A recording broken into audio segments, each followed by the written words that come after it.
Can I ask for something? Kiss me. You're my only reason to stay alive, if that's what I am. The countdown for Twilight New Moon is underway, and your teenager is probably talking non-stop about the newly released trailers. As a parent, should you be concerned about this intense love story and your kid's even more intense obsession with it? I have no other words to describe it other than bizarre. A lot of teenage girls have that completely unexplainable, fixation. Fans turn up to places and start screaming and stuff and wait from 5:30 in the morning. This instant fame seemed bizarre for Twilight star Robert Pattinson after the movie was first released. But kids' obsessions with television, movies, gaming, and book characters is quite normal. Whether it's Elmo, Thomas the Tank Engine, Harry Potter, or Star Wars, kids' fascinations change frequently and evolve as they get older. The good news is many of these fixations encourage lots of good things, whether building Legos, writing on fan sites, or reading books on which the movies are based. How did you find out about the book? From my best friend Gabby. She read them and she just told me that they were amazing, so I had to read them too. My friend told me about them and she got it for my birthday. It's one of those books that you just can't put down once you started it. When our kids are deeply involved in something, it provides a way for us to stay connected to them. With something like Twilight, when they're really obsessed with it, it's a great way to get into serious talks like relationships that you might not be able to have otherwise. Are you afraid? I'm only afraid of losing you. So what is the fascination with Twilight? Well, if you haven't read the books or seen the first film, this is a modern-day, vampire-light version of Romeo and Juliet.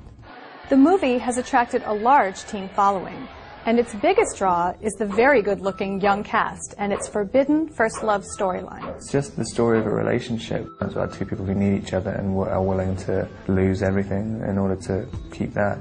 And it's just strange because, for one thing, the girl is so young and she's so ready to commit to a permanent state. I mean, she's just saying, I want to die. I want to die for you. Which is very unusual, 17. The intense romance continues in the second installment as the main female character, Bella, is devastated by the abrupt departure of her vampire love. If it's anything like the book on which it's based, it's full of lots of teen angst, but not much else that would cause a parent to lose sleep. I promise never to put you through anything like this ever again. This is the last time you'll ever see me. I think that's the reason why one of the reasons why it's become such a massive success of the book series, because parents feel like it's kind of giving a good message. Abstinence. I guess parents all kind of advocate that. I think it's a really good, positive message, and the love story is especially cute. I mean, he is the knight in shining armor. What this allows you to do is have some of the serious talks that they won't have with you about themselves or their friends, but they will have about Bella or Edward, so you can put your 2 cents in about the stuff that really matters to you. I tell her this isn't real. There's not an Edward out there, really, and you've got to be your own person and can't just follow everything that he says. We've discussed that a lot, that this isn't real. It's just a fun book series.